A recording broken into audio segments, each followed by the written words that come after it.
Welcome to another episode of Transformative Conversations with Sammy on. Glad to have you with us today. This is Wednesday, April the 5th, I believe. Yeah, so April the 5th, as we're streaming every Wednesday. And we're going to have an interesting conversation today. Just letting a few more people come in, some panelists to show up. We're going to discuss some wonderful things today. All right. So let's talk. In the beginning, let's talk about what is this transformative conversations? And I forgot to turn the light on. What is this transformative conversation? Well, first of all, we'd like to say welcome. Welcome to the Transformative Conversations. Join us for thought. We thank you for joining us for thought-provoking, transformative conversation about the issues, insights, and the impact that diverse populations from a metaphysical perspective. And we're going to step away and look at it from a humanistic space, really not, and get into the weeds a bit, without having to seeing if our perspectives are correct. We're seeing things the way we should see things, and if there's an alternative perspective to see it differently, possibly heal some divides. How about that? Now on the stream, our live stream will periodically feature a panel who will share their perspectives on the intersection of spirituality, diversity, and social justice and relationships, from systematic racism to environmental justice. We'll explore the ways in which these issues interconnected and how we can work together to create a more just and equitable world. Whether you're a spiritual seeker or an activist or simply curious about the power of transformative conversations, this live stream is for you. So don't miss out on this unique opportunity to engage in a meaningful dialogue and gain new insights into the issues that shape our world. Now today, in this episode, we will explore the diverse perspectives on a range of topics that are impacting our society. You can call them trending topics if you like. And in our panel, we'll bring unique perspectives, unique and valuable insights to this conversation, offering new ways of thinking about complex issues, from politics to spirituality, relationships, culture, innovation, race, And we're going to dive deep. We're going to delve deep into these most pressing issues on our time. And we're going to see if we can explore some different perspectives that can help us to gain and to find some solutions and create positive change. So, if you know anybody who isn't in this show right now, whether you're listening live or if you're listening the replay, share this with them. We want these conversations to spread like wildfire because it's time that we converse. Instead of talking at each other, let's talk with each other. Instead of talking around situations or being quiet about things, let's have some conversation. Let's bring it to light. Let's bring it to the surface. I guarantee one thing. You'll find out something that we know here at One Transformation Center, that we have far more in common than we do that separates us. So this stream, Transformative Conversations, is sponsored by One Transformation Center, where we focus on celebrating humanity. And it is our mission to inspire, motivate, and heal lives and relationships across the globe. Hence the reason we have these conversations. For inspiration, motivation, to promote healing. I've seen this happen with my many years of coaching, my life, the life experience that I have garnered, just being a leader. I've seen it from childhood to current.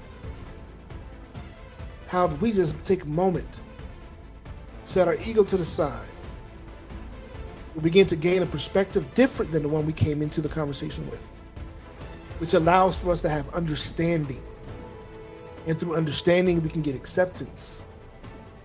And through acceptance, we can move from a space of forgiveness to really embrace and express empathy and move to a space of love. It's important. Love is all there is. Anything else is an illusion. And we're all desiring to experience and express more love. So let's talk about it. Let's talk about it. So anybody have anything they want to discuss immediately? So this is the time to get it out at the top. Let's talk about it at the top.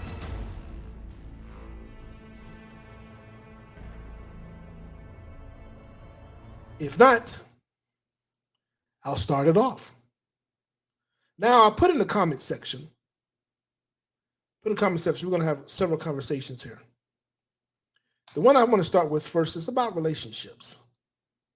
I was hoping that the conversation I was having earlier, I said, let's talk about this on the live stream, because this is some pertinent information that people really need to hear. And I think it can help provide an interesting perspective so that they can grow beyond this space, so that people can move from a space of freedom instead of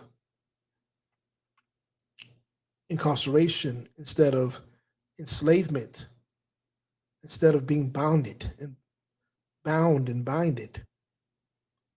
So give me a moment, because I look a little dark to you. Am I dark? Can you guys see me clearly? Can you see me clearly? I look a little dark. If not, I forgot to turn my light on. But it is in the evening. We can have this intimate conversation. This is the evening, so we can have this intimate conversation. Now, so I had a conversation with a young lady.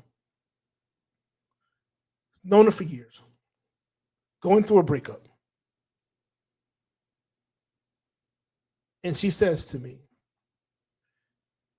am I wrong for wanting a man to change? And if he doesn't change, wanting him to leave? Am I wrong? And so my response to her, first and foremost, was, I don't think I think that's the wrong question to lead with. We often lead with that question, so we're searching for things that are wrong, that appear to be wrong. However, let's lead from a different question. So let's leave from a different question. Let's lead with the question of what's right for me? What's right for me? And so I asked the question, I said, first and foremost, your philosophy is Christianity, Christian, right? And she says,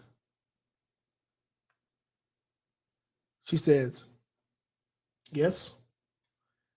What if you and I were dating and I told you that the only way that we can continue to date is if you converted to Muslim or if you gave up your Christian ideologies? How would you feel about that? And her response was, I wouldn't like that at all. I wouldn't do it. So I asked, then why would you ask someone else to sacrifice something that is a part of who they are or something that makes them happy? If they don't see anything wrong with it, why would you ask them to change it? So what you're basically saying is, and I said, are you asking him to be something that he is not, that does not make him happy, that he does not agree with in order for you to be happy? Are you asking him to sacrifice his happiness in order for you to be happy? She said, well, that's what relationships are about. It's about compromise. I said, understood. That's what we've been taught. I said, but the truth of the matter is when we compromise, someone always loses. Why must we have lose-lose relationships or win-lose relationships? Why can't every party win? Why must anyone lose? And I know some people are saying, well, there he goes. It's pie in the sky, this utopian theory. Here he goes. Like it's all beautiful. It's all roses and rainbow. No, but the reality is that we can create a space where everyone wins. You just don't compromise. You move to a space of negotiation.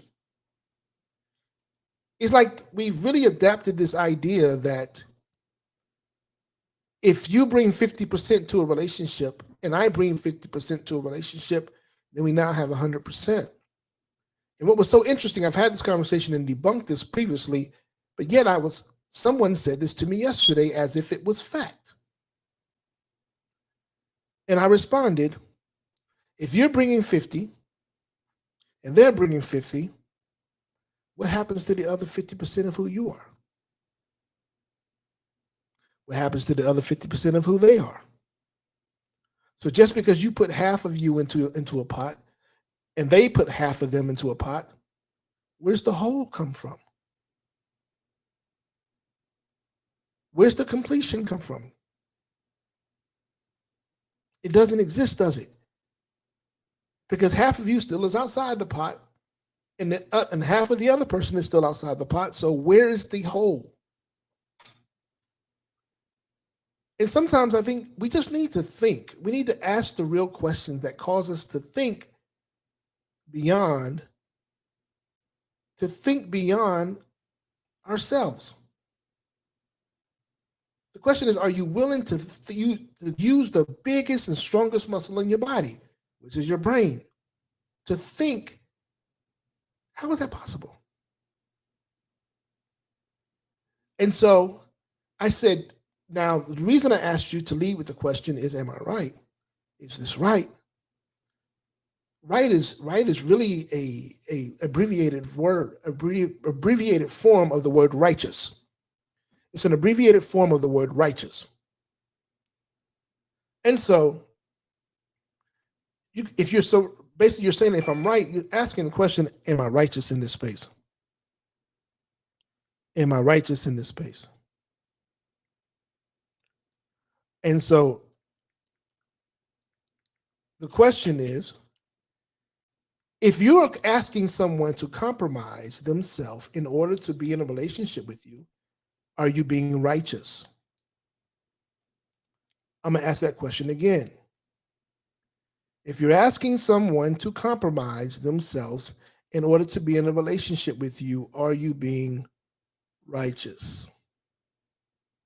And we're talking perspectives today. I want to know what yours are. Perspective. What are yours? Because we all have interesting perspectives, and our perspectives are really built from our life experiences. They're built from our life experiences. Depending on how you were raised, the people that surrounded you, the ideologies that was ingrained upon you that you adopted or inherited, the social economic background you came from, whether you were from a affluent family or from one that was that knew lack, whether you're from one ethnicity or another, because we all have our own cultural beliefs and understandings, and where they derive from. So these were our perspectives are. So many times we're creating ideas and we're making decisions based upon a bubble. The bubble of where we are, right? Like, I exist in this space. This is familiar to me. Doesn't mean it's right. It's just familiar to me, and I haven't, it's comfortable. But the question is, are you willing to be uncomfortable in order to expand your horizons? I'll give you an example. Have you ever traveled? Well, first and foremost, I'm going to tell you something that's really going to blow your mind. Some people it's not. Some people are going to understand it. But from some people, it's going to be like, oh, it's a norm for them. It's outside the norm for them. Do you know that there are people that exist within your community who've never experienced anything outside of their community? Who've never traveled outside their community? Who've never traveled outside of their city, outside of their state? That they stay in their box? And I know there was once a time, especially within certain demographics, where if you moved outside of that community was your safe haven, but you moved outside of that community, you were at risk of not returning. I mean, there's a situation right now that's happening in Mississippi where a young African-American kid was found decapitated with his genitalia stuffed in his mouth. And there's video showing him running through the woods with a stick in his hand, as if he's being chased. And another video showing a pale face in the woods. I'm not saying that to be discriminatory, just as a description. It was a pale face shining through the woods, looking through the trees. And the police are doing nothing about it. As a matter of fact, they've rationalized it to being something of an animal attack or something that is outside of malice and murder.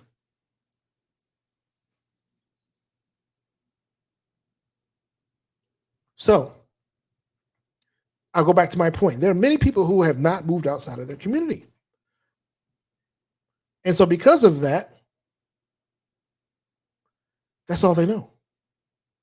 That's all they're familiar with. They're familiar with the food from their community. They're familiar with the slang of the community. They're familiar with the ways of the community, the beliefs, the ideologies, the practices of the community, the doctors, the healthcare. They're familiar with the grocery stores, the shopping areas. That's all they are familiar with. So with you having that limited access, are you really going to have a true sense of what's happening around the world? There are many of us who have never left the United States. So if we look outside the United States, we have this prism that anything that's happening outside the United States is worse than what we are the enchanted ones, that everything is perfect here, that we have the best, we have the most wealthiest, and we have the best lifestyles. It's the most peaceful here. that we're the most accepted and loved here in this country until you go outside of this country and experience differently. Some people think that we are just loved until you go outside of this country into spaces where our government has declared war or has placed embargoes, has directly hurt or overturned dictators, or overturned the government and installed government officials for them in order to have relationships.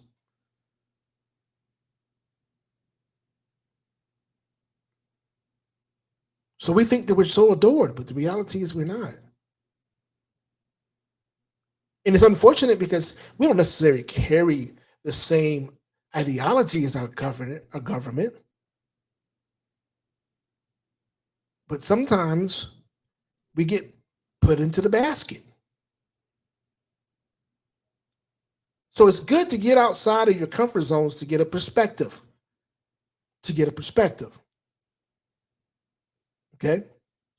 Now, and don't always believe the narrative.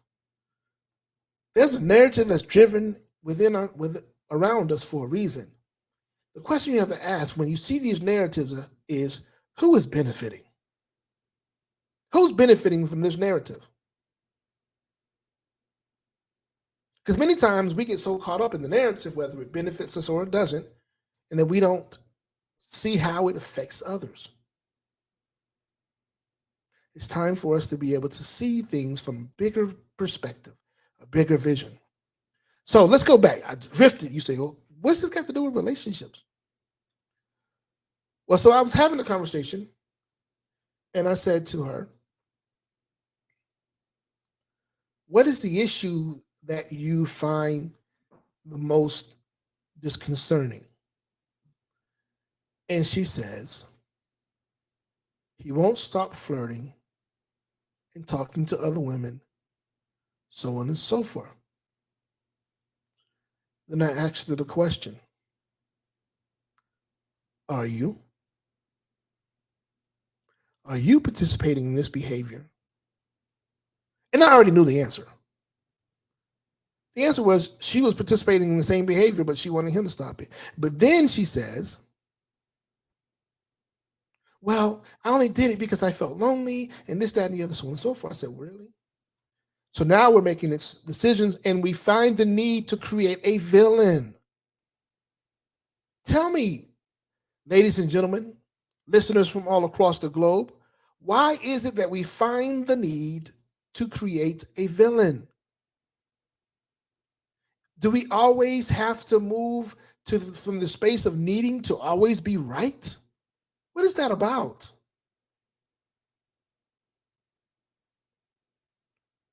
Why? Do we need to? Because you do realize, right? In most of these situations, there neither has to be a villain nor a victim. And when you automatically create villains, then you automatically make yourself a victim. And I'm here to tell you, it is absolutely impossible to be a victim, and be victorious at the same time. You can shift from victimhood to victory, but you cannot be a victim and victorious at the same time. So now, the question is, so I said basically, what is it that you really want? Do you desire to have the experiences that you want to have in a space that is monogamous, in a space that there's only eyes for you? And I said, if that's the case, then instead of trying to change him, how about you? I said, you're trying to change the wrong person. She says, what do you mean? I said, the person you really need to be changing is yourself. You need to ask yourself, why are you in an environment, why are you in an experience that you find fault with, that you have an issue with? Why are you in an environment that you feel like someone needs to change in order to fit your desires? Why not align yourself with someone, attract someone who you shares the same desire as you? We have a comment. We have to take a look at ourselves as self and reevaluate before we project our narrative on others. Absolutely. I totally agree. It's essential. We have to look at ourselves and reevaluate before we project our narratives on others.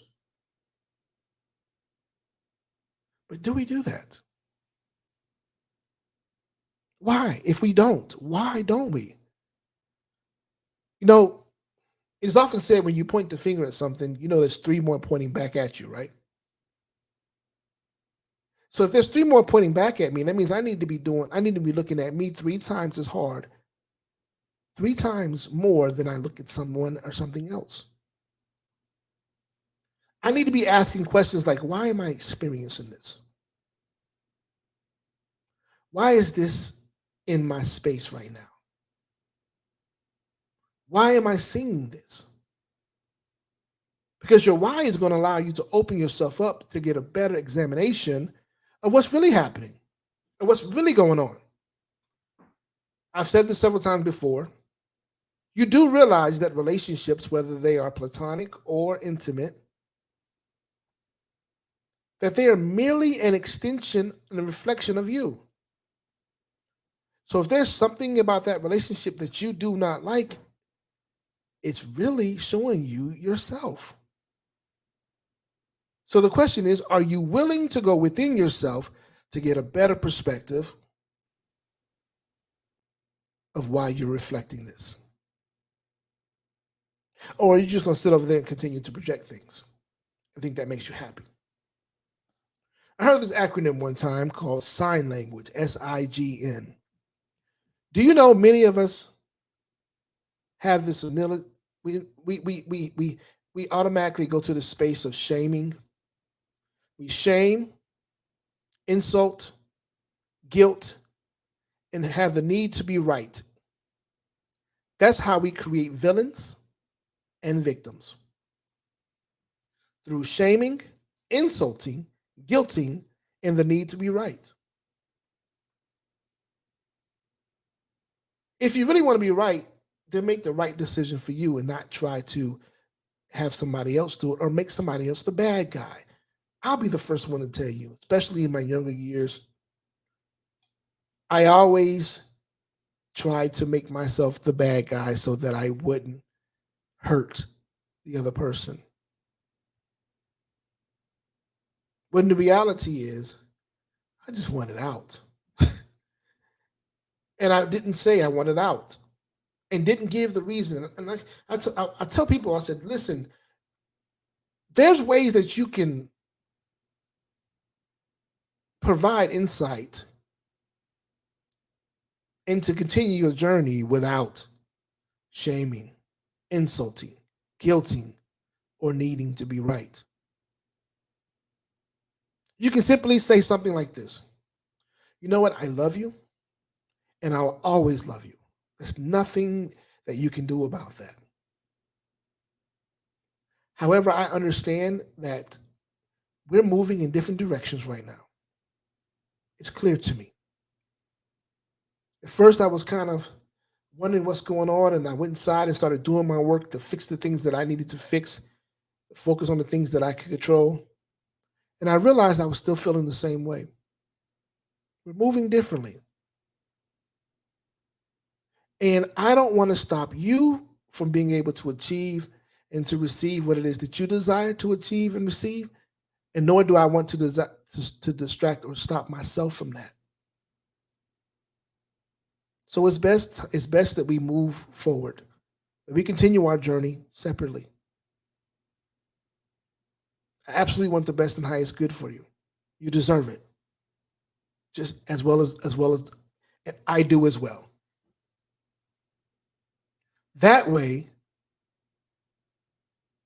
we move forth without any grievances. That way we can let go and truly allow people to be who they are and move from a space of peace.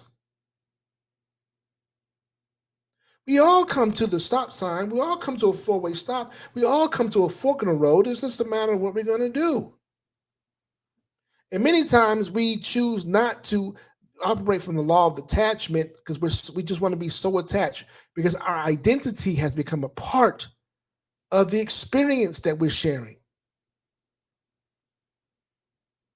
And so now we find ourselves in the space of saying, who are we? What do we do now that this doesn't exist? Or that this is going in a different path? We come to this fork and you've chosen to go left and I'm choosing to go right.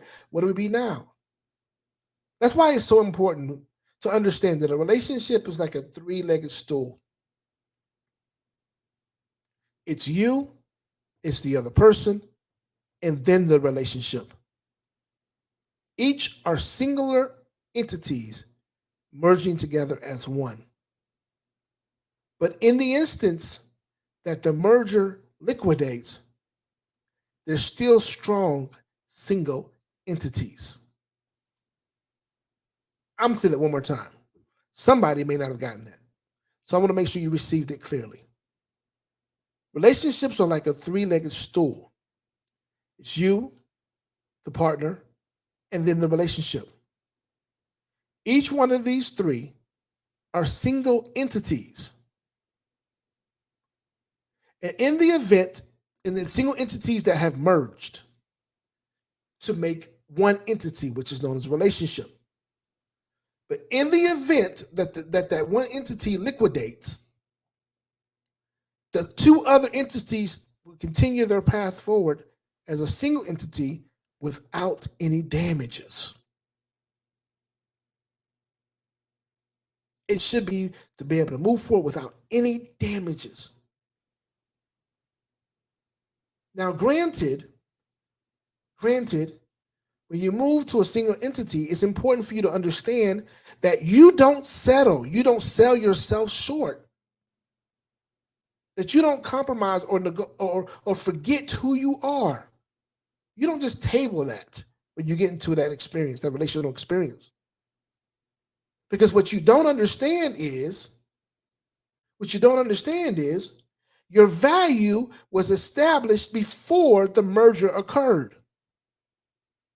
So if the merger is happening and the value is deplenished, then what happened to the valuation of the entity, the merged entity? It loses value. So what am I saying? It's important for you to still remain who you are and become more the best version of yourself. It's important for your partners to still have their identity. Now you're just having shared experiences. I like to call this an enhanced relationship. An enhanced relationship. So what does that mean? That means I'm coming into it of value. My partner's coming into it with complete value. We find that value to be very intriguing and and together we can work together to create even more value. So in the event that somebody says, you know what, I'm good, I'm ready to retire, or I just want to move on to a different thing, the value is not lost in the single entities. It's not lost. So that means you're creating an enhanced experience, meaning I'm coming in 100%, you're coming in 100%. So now anything that we gain on top of this is an enhancement. It's an enhancement. And in the event that we decide to part ways, come to that fork in the road, the enhancement is no longer there, but we're not empty either. We're not affected either because we're already full. You got that? So now, there's another situation, and I would like to get your opinion on this. I would love to get your opinion. I wish I would have did a poll on this beforehand, and I may do one afterwards. So don't forget to go to Twitter and use the hashtag Transformative Conversations so that we can keep these conversations going. Matter of fact, we have a Twitter page for One Transformation Center as well. You can go, it's called One Trans Center, One Trans, TRANS Center. There's too many letters. They wouldn't let me do the whole thing. So One Trans Center. You can go on over there and we can continue this conversation after the stream has concluded. So I had another conversation. This is about relationships again. And a young lady, she's a widow, and she has made the decision to start dating again. She's had a couple of experiences, but her latest experience where she felt like there was a really good connection. In this experience, she realized that there was something missing. Everything was good. The conversation was good. The attraction was there. All that was there until it came down to intimacy. And she realizes who she is. She realizes that she has a high level of intimacy. She has a high sex drive. But due to a disease, the gentleman isn't able to perform for intimacy. He isn't able to perform intercourse. And so she made a decision to step away because she knew that she felt like she would be hurting herself if she stayed, knowing that that's something that's very important to her. She said they can continue to be friends and continue to hang out, enjoy each other's company, but not from a relational space. What say you? What say you? What are your thoughts? If your partner has, ladies, if your partner has ED due to a dis-ease, something concerning his prostate, you're just getting to know one another. Do you stay or do you go? I want to know. And I'm sure many others do as well. So put that down in the chat. I'd like to know what your thoughts are. All right, let's talk about something else. This has been a trending topic. It's been a trending topic.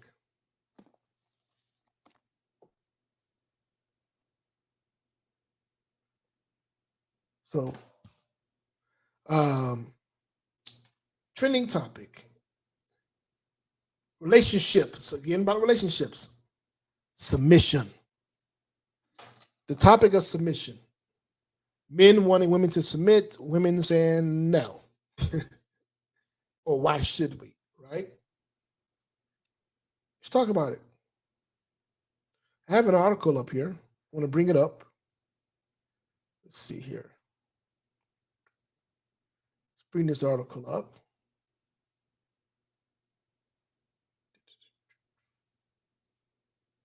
Here we go. Share this. All right, see this article. I said, I don't know why it's showing everything.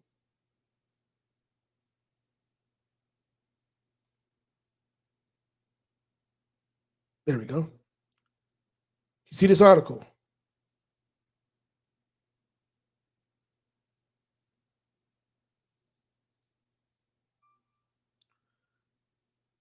Talks about submission. Let's see if it lets me. Oh, I can't scroll it. Let me change it. Give me a moment here. Let me turn this video off and change it. All right. This article is, pause that. It talks about submissiveness, talks about submissive behavior, pros and cons of submissiveness, and all that stuff. It says, what is submissive behavior? Breaking the taboo and the stigma. This is written by a woman, by the way, as far as I can see. Back in May 2020. I can't see that name, but it looks, it's a woman's name. It basically says it's not an easy question to answer. What is submissive behavior? And it talks about submissive behavior. It talks about it being a part of human interaction. It should be treated with respect and understanding. Honor the needs and desires of others. We only strengthen our relationships, but also add a sense of meaning and purpose to our own lives. So it talks about in this article, what is submissive behavior, what are the advantages of submissive behavior, the key difference between the dominant personality and submissive personality, and how to help a submissive person develop their self-esteem and all that good stuff. So let's talk about what is submissive behavior. I have my perspective on it. I'm going to tell you what it is in just a moment, but let's read what the article says. Submissive behavior can be a sign of respect or obedience in terms of respect. Submissive behavior is often seen as a sign of respect for authority figures such as parents, teachers, or bosses. In some cases, submissive behavior may be a way of signaling appeasement or obedience to avoid conflict. In other cases, it may be a form of flirting or sexual role playing. However, another interpretation of social submissive behavior is strength. In this regard, submitting to another person demonstrates confidence and trust, as well as a respect for authority. Furthermore, it can also be seen as a way of showing off self-control and restraint. After all, it takes a great deal of self-discipline to give up control to another person willingly. As such, submissive behavior can be seen as positive trait rather than a negative one. It gives you advantages. I want to talk about this for a moment.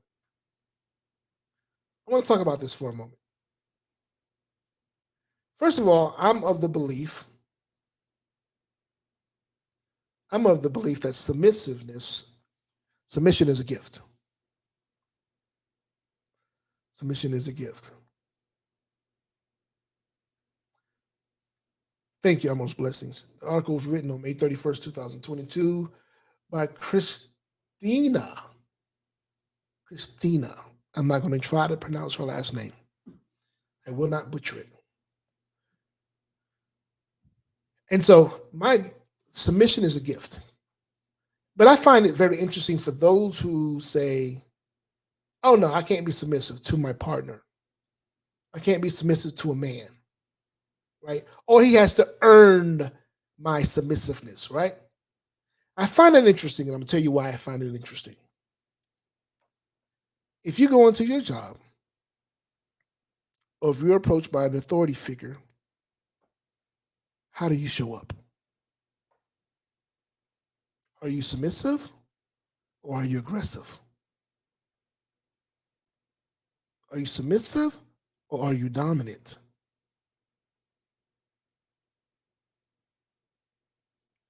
And I think that's something that we have to take very seriously. We have to allow ourselves to get the understanding. Because if we don't, why would you be submissive to someone who doesn't necessarily have your best interest at hand and reject someone who you've chosen because you desire to spend your life with? You desire to express your happiness and your love and all those things, your joy. You've given you're more likely giving your body to this person, yet you don't trust them enough to be submissive to them. But yet you trust your employer. You trust law enforcement and other authority figures to be submissive to them. It's interesting. We have a comment. The comment says, in a work environment, it's more submissive. Or if not, you're considered being subordinate. Better yet, you're considered being insubordinate because you are subordinate in a working environment. If you're not the boss, you are a subordinate. If you're not the owner, you are subordinate. If you're not the manager, you are subordinate. And so if you're not submitting in those spaces, in those environments, you're being insubordinate. So why is it okay in those spaces, yet not in your home, in your personal relationships? Let's talk about it. So let's go back in for a moment and let's talk about a couple of the, I'll bring it up here. Let's bring that back.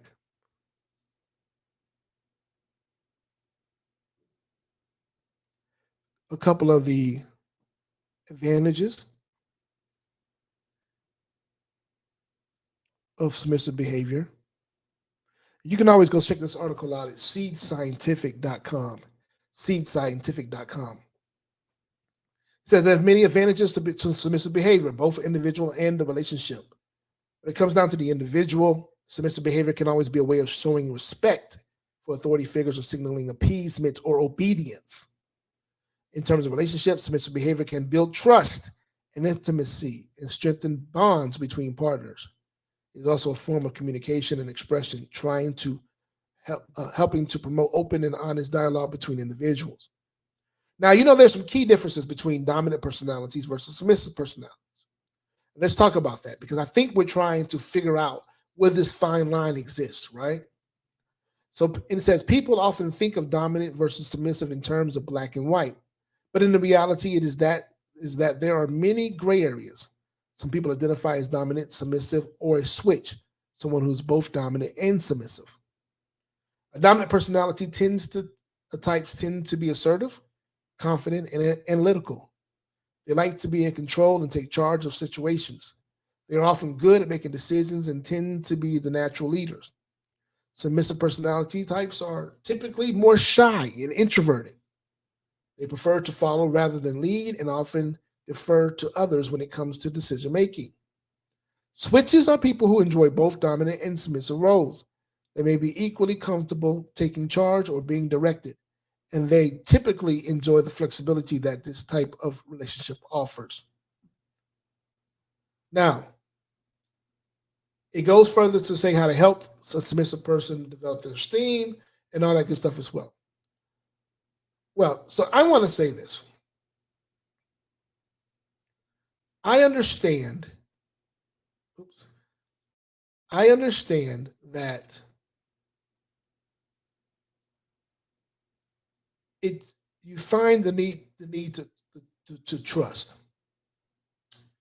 Like, you may find it difficult to trust, but we have to ask ourselves, why is it that we have such great difficulty trusting the people that we want to share our lives with? What is that about? Where's that narrative created from? Like, are we that desperate that we just need to have somebody in our lives even though we don't trust them? Is that what we're doing these days? Or are there some real issues, behind the scenes issues, that create some trust issues to occur? Maybe some things that you've dealt with before that you never healed from. Maybe you've inherited by way of seeing other relationships that tainted or poisoned your mentality with regards to relationships. And if so, why are you in a relationship? Why not fix those things in order for you to be able to experience what you really desire and not all that toxicity? I don't think there's too many people out there who really say, oh, I want a toxic relationship. Oh, I want to be in a relationship where I don't trust the people.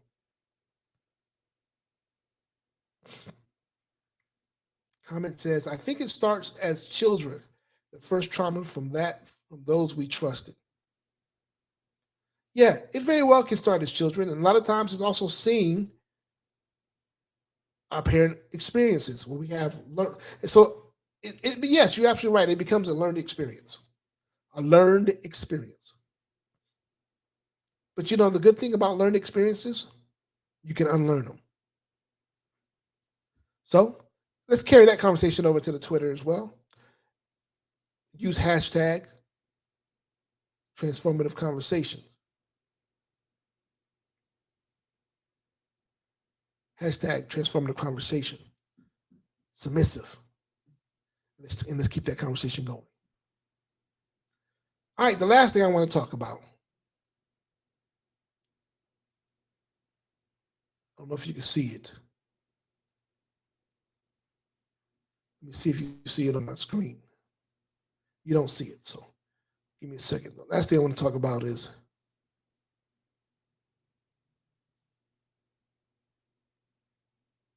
the final is not the W, but the NCAA Women's Championship basketball game. It was an incredible game. It was an absolutely incredible game between LSU and Iowa. And I'm gonna tell you, I'm a girl dad. I have a son. He's my oldest, but I have 3 girls. And I was raised. I'm the oldest of 11 children, and 9 of them are girls. So I'm an advocate for women, man, and I love to see women shine.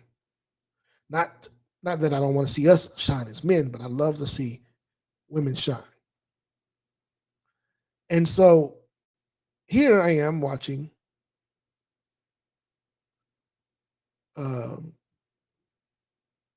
this game, and I feel like by far this is one of the best games that I've ever seen. It was a phenomenal game. Phenomenal game. And I love the passion that was displayed. Like, this game was by far one of the most it was watched more. The series in general was watched more than the men's tournament. They had 9.9 million, over 10 million views for this game. The most in history for women's basketball. It was phenomenal. Now, the last time I checked, we don't want women walking around in skirts and heels playing basketball. That's not entertaining for us, is it? We want some competition. We want to feel like they're in it, that they want it. We don't want just the daintiness. Oh, you get it, I got it. You get it, I got it. We want some competition. We want some defense. We want some shake and bake. We know that they're ladies, but we want to see them compete. And so after the game, this fiasco ensued. This is one of the articles that came up, and there were many public figures that had a lot of negative, demonstrous comments to say about the star LSU player. Here she is. Angel Reeves. Sophomore, junior. Phenomenal player. Her game is nasty. I had sisters who played basketball. I played as well. I had sisters who played. One went to college playing. Was actually recruited for the WNBA when the league started. She was recruited to come try out. Phenomenal player herself. The story we talk about, we thought she was going to be one of the first ones to dunk in high school. And so here we are. And Angel does the John Cena. She does the John Cena. And then she says, my ring at, after they win the game. And people were going in, that's just poor taste, and this, that, and the other, and so on and so forth. But the reality is, it was the same conversation that was happening. That conversation didn't happen a game prior to that when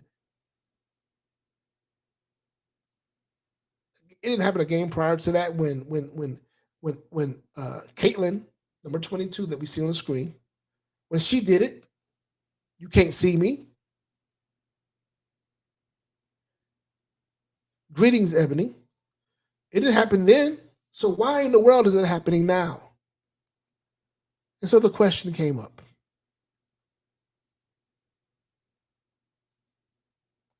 The question came up right here. Let's see if you can see it. Angel Reese, Caitlin Clark, and the racial divide between trash talking and taunting. There was some significant fallout. And you saw this divide. You would have thought the Red Sea was coming down the middle of this conversation.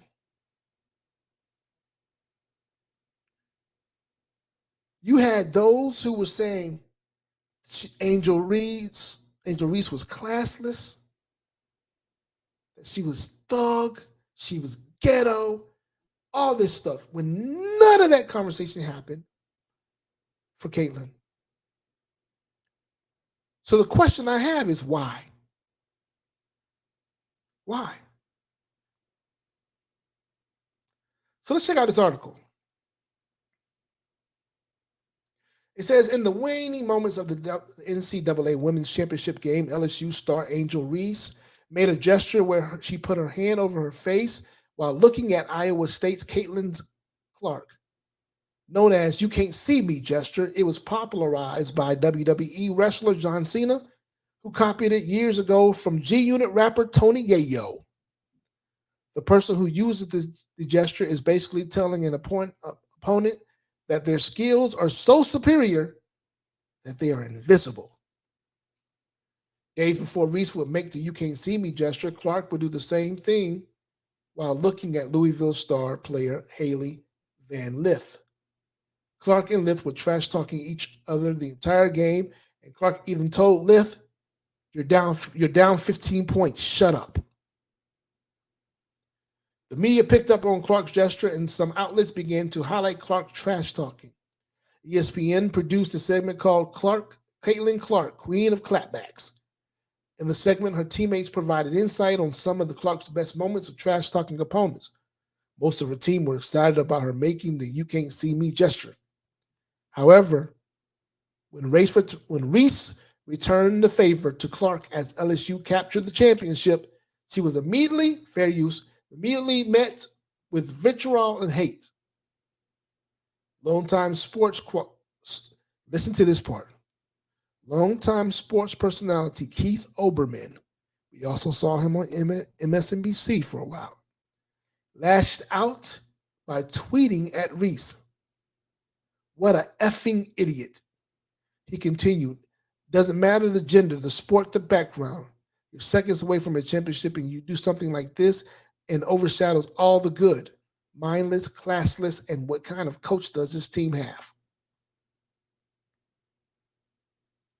Reese would catch more backlash on social media and commentary that appeared to be divided among racial lines.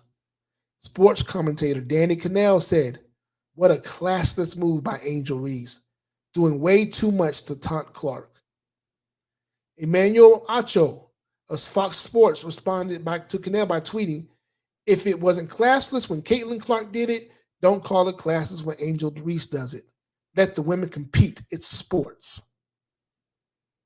The backlash that Reese receives served as a reminder of ongoing issues in sports.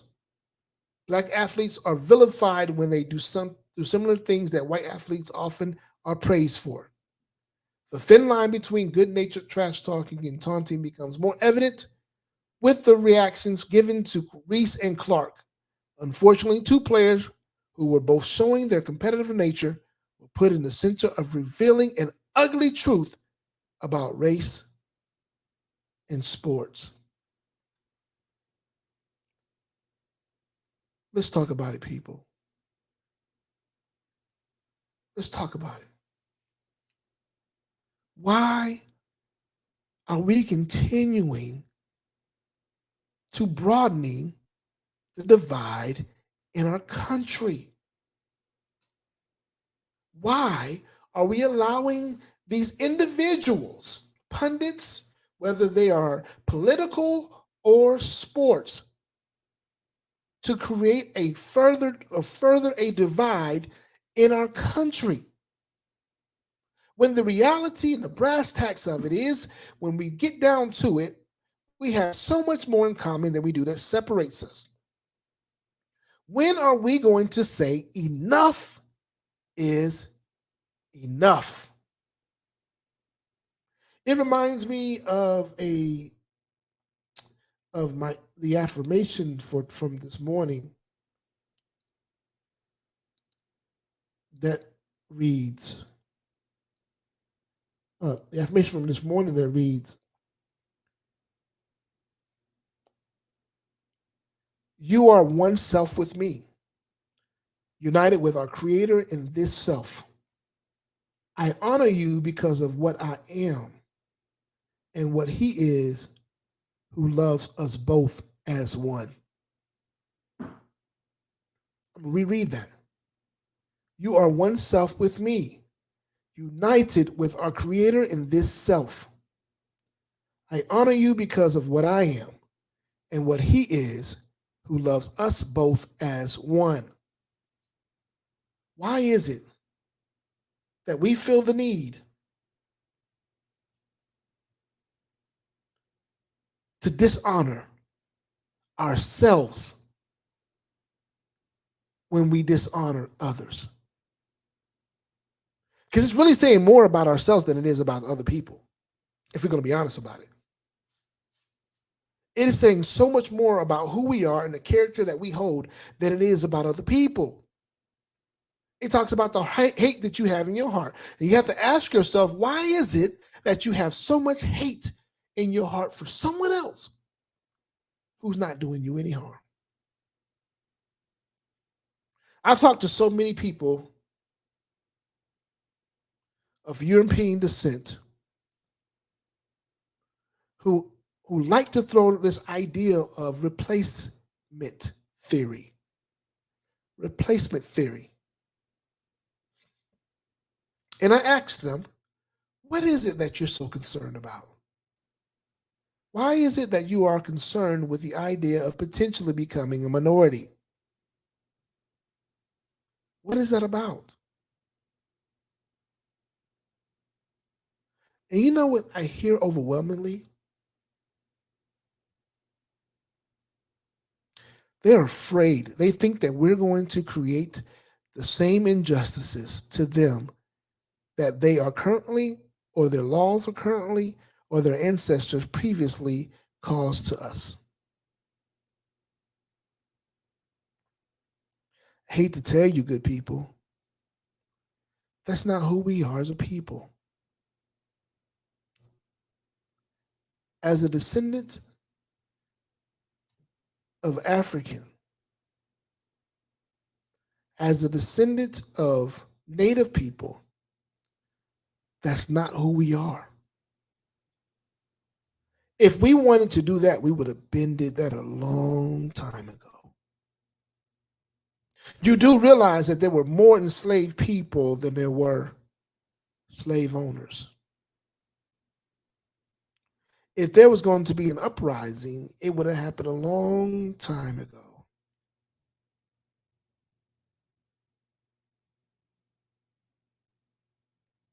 And so I suggest that you let go of those identity theories, let go of those identity,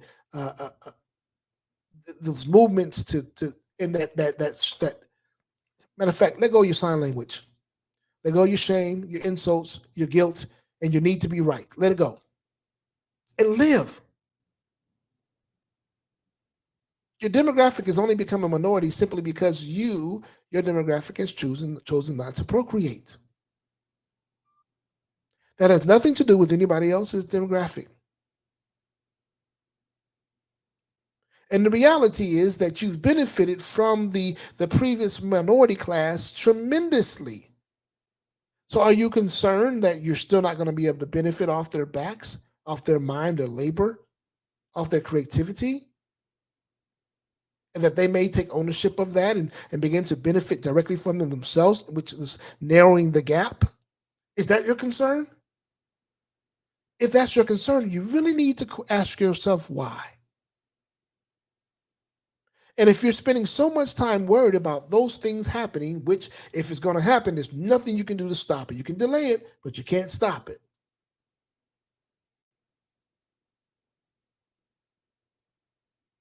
But you need to ask yourself, why? How are you progressing if you're spending so much time trying to prevent someone else from progressing? Trying to prevent someone else from doing the same. You can't progress. You can't. And I'm gonna give you a little shocking reality check. And I love you, so I'm gonna tell you something from a space of love. After everything you've done and you continue to try to do, how is it possible after 400 years that we're still able to compete with you?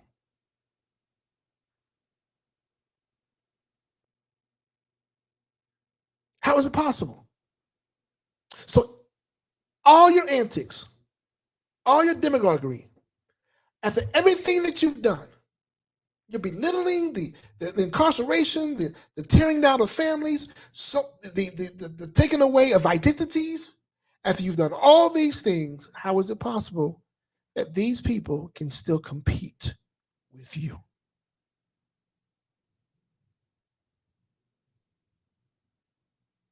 So trust me, if you're continuing to focus on trying to minimize and marginalize a group of people in order to embolden yourself, you're taking the wrong road, my friend. That's the wrong avenue to pursue. And if you continue down that road, it's at your own demise. Not because of something that someone may do to you, but because of what you've done to yourself.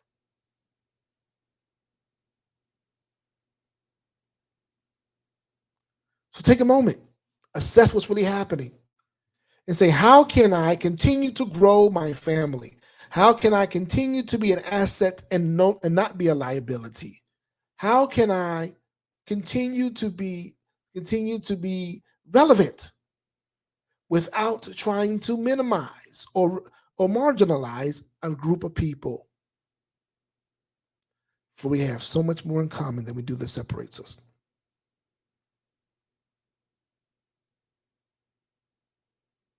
So that's all I have to say about that.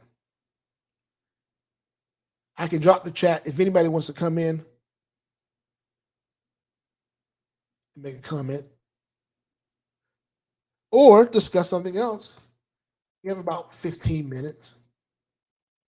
Feel free to do so. The chat is in the room. I've dropped the chat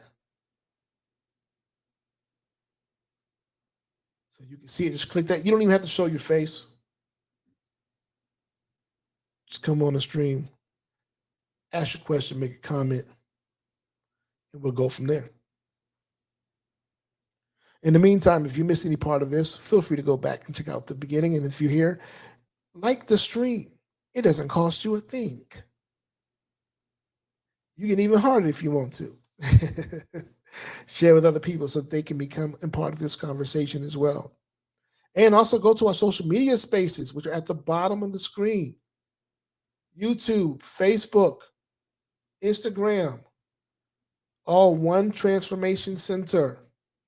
Mine is Samuel Crumby Jr. In addition to that, go there and on Twitter, it's One Trans Center. One Trans Center. And we can continue this conversation by using the hashtag Transformative Conversations. Transformative Conversations. Any comments? Any comments? If not, we're going to close the stream out. I'm going to go enjoy some dinner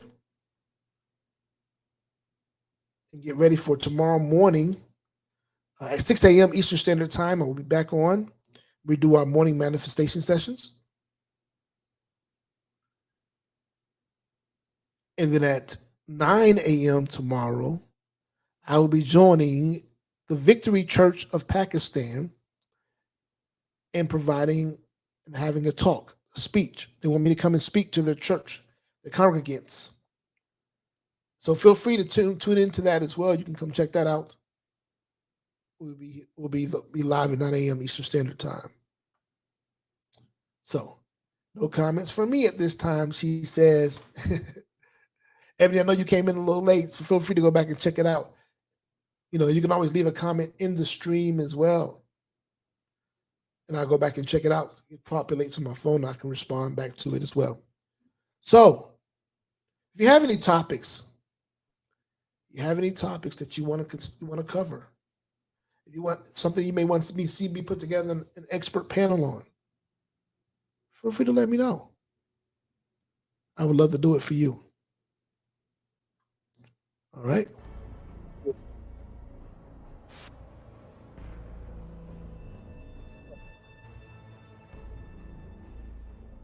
No further comments? Thank you all for joining us this evening on our Transformative Conversations as we talked about perspectives. We discussed perspectives.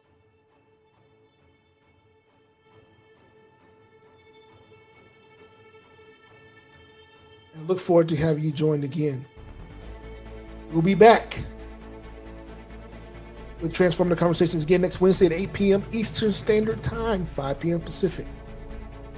And you can join us throughout the week in our morning manifestation sessions, weekdays at 6 a.m. Eastern Standard Time, and weekends at 8.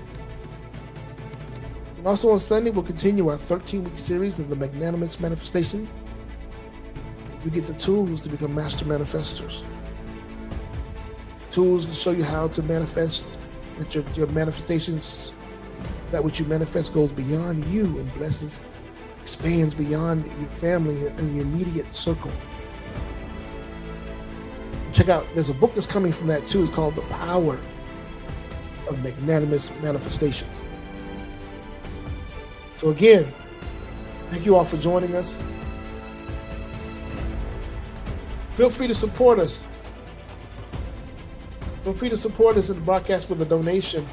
You go through Giveify, Givify, the app, or you can simply go to